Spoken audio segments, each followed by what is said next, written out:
Guy on the other end of the line is Greg Brown of the Pirates. Our conversation brought to you by Marcus and Mack, a law firm representing injured people. Greg and I were just talking about the lovely weather that we're enjoying here in Western PA and our fresh inches of snow that have fallen this morning, just like in Bradenton. Snow in there, Greg? No, Todd, and do you want to say what you were thinking about that snow up there as you and I were discussing some of the words that you could use to describe? Let's just say words could not describe it. Certain gestures. Not arable words, anyway. Certain gestures could describe it. But, yeah, I would like to see the gesture from you when I said how beautiful it was down here. It's going to be 78 degrees this afternoon. And the Pirates have the day off. What a day to pick for a day off, huh? Yeah, the perfect day. The only day off for the Pirates in this abbreviated spring. I was thinking, too, Todd, that, on the original schedule before the lockout, before they had to rearrange the first week, the Pirates were scheduled to play their opener.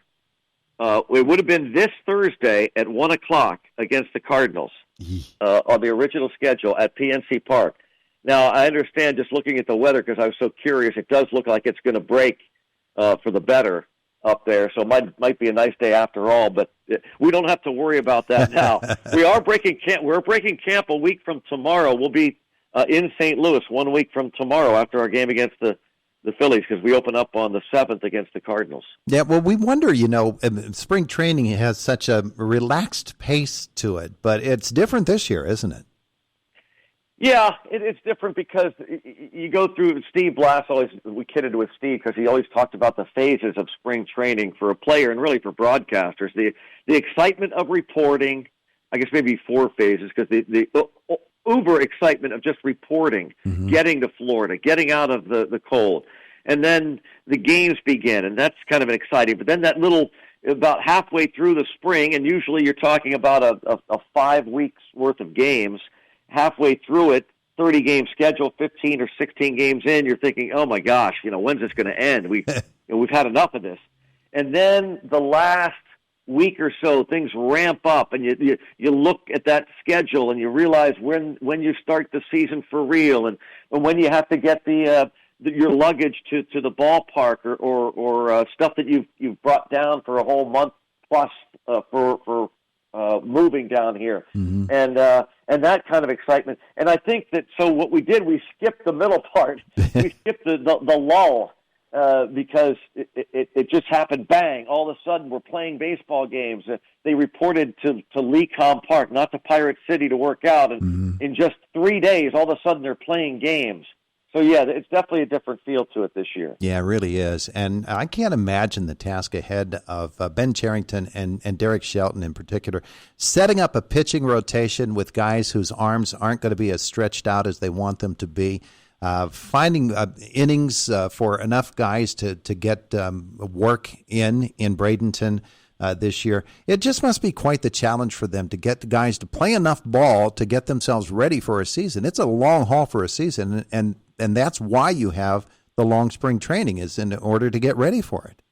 Yeah, it's all about the starting pitching. It's to get them built up so that when they break camp, they're throwing close to 100 pitches and could conceivably go, 7, 8, maybe even 9 innings, which is so rare. But, it's really rare right now these days, Todd, actually, is you could probably name on one hand, and I'm not trying to be smart alecky about this, but you could probably name on one hand that the pitchers.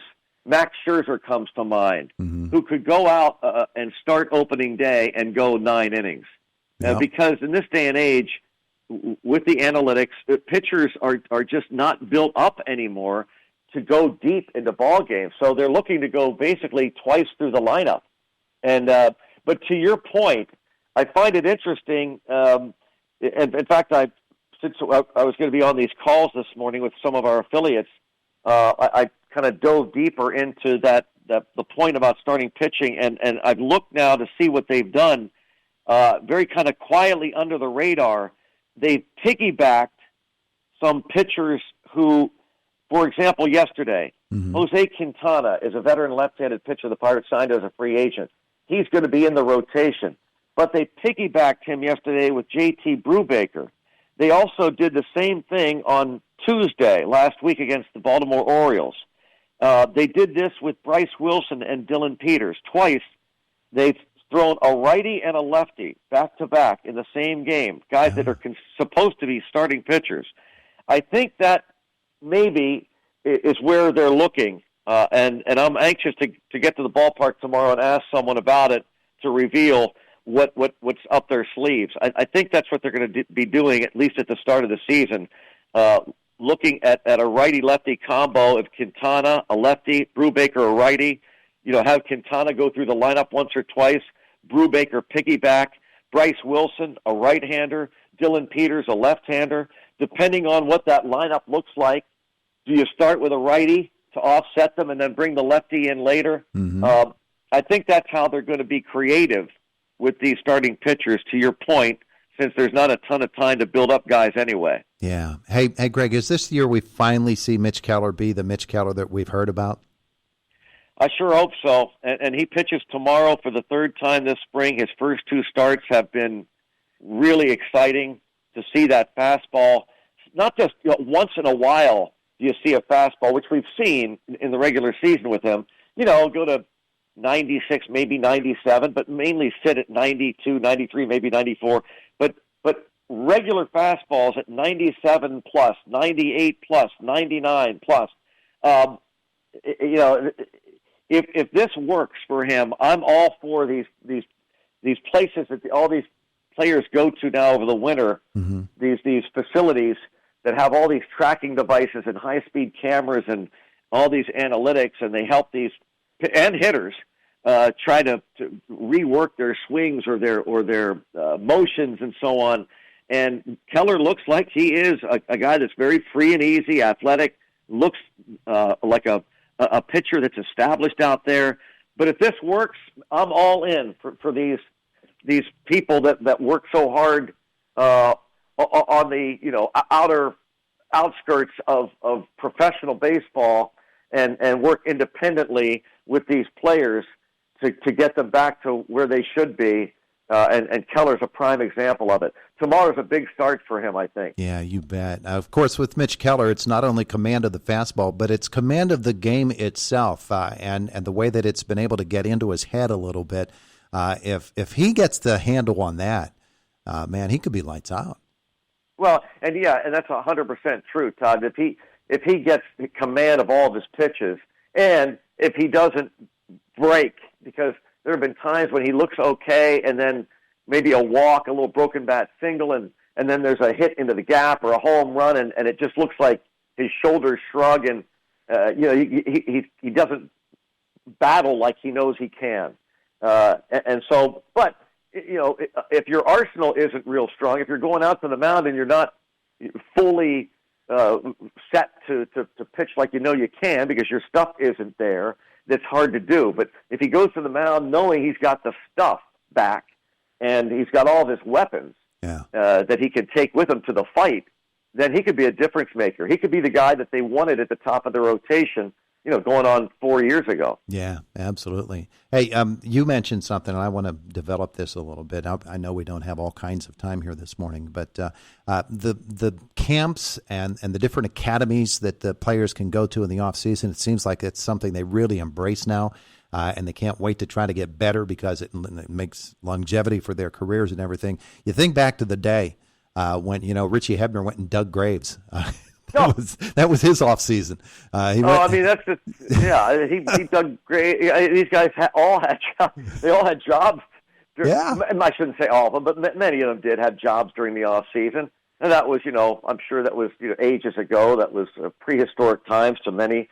But that's just kind of the way it was. And then, of course, the money got to be where you didn't have to do that. So now, in order to hone your skills, rather than take time off or time away from your job, it's become a 12-month job.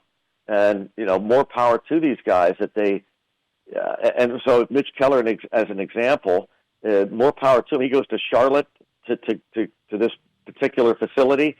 He lives in Iowa, and he goes down there. He spends several days, and he works on his stuff, and they work with him, and all so that he can get back to where he was when he was a top prospect in baseball, and kind of felt. And the thing about it too, it's so important, I think, for the Pirates organization that he does figure it out, because what they don't want another Tyler Glass now. To be quite frank, they don't want some kid who's just, everybody talks about him in the minor leagues, and he gets to the big leagues, and what's going on with this guy? What happened to him? And then they trade him off, and then he blossoms with another organization. That's the reason why, honestly, that they don't have the GM, the president, and the manager that they had 3 years ago. Yeah. And if you want to define it in one moment, that might be it. Now, there's more to it than just that, but that's kind of a microcosm of what happened to the organization when a guys like Glass now went somewhere else and became better than they were with Pittsburgh. Instantly. Yeah, you're right. You're right. Not many people know Greg Brown's off-season job as school crossing guard. What are they doing without you right now? Well, I don't know, but I decided to hone my skills over the winter. That's back in the day when I didn't, when I needed work, those crossing guards. So, Hebner dug graves and I was a crossing guard, but now I hone my skills. And I went to an off-season broadcast facility this past year to try and get better at it. And analytically, I found, Todd, that my voice was just dropping off just like a couple decibels. So now I'm back. I think I've got it. I think I'm ready to go for the season. You're mid-season form already. We'll see. Hey, Greg, thanks so much. I haven't gone through the dead arm stage yet. We'll see what happens. The dead vocal cord stage is not a good thing. Exactly. Not a good thing. Greg, thanks so much. We'll talk with you Wednesday. Okay, Todd. See ya. Bye-bye. There's Greg Brown of the Pirates.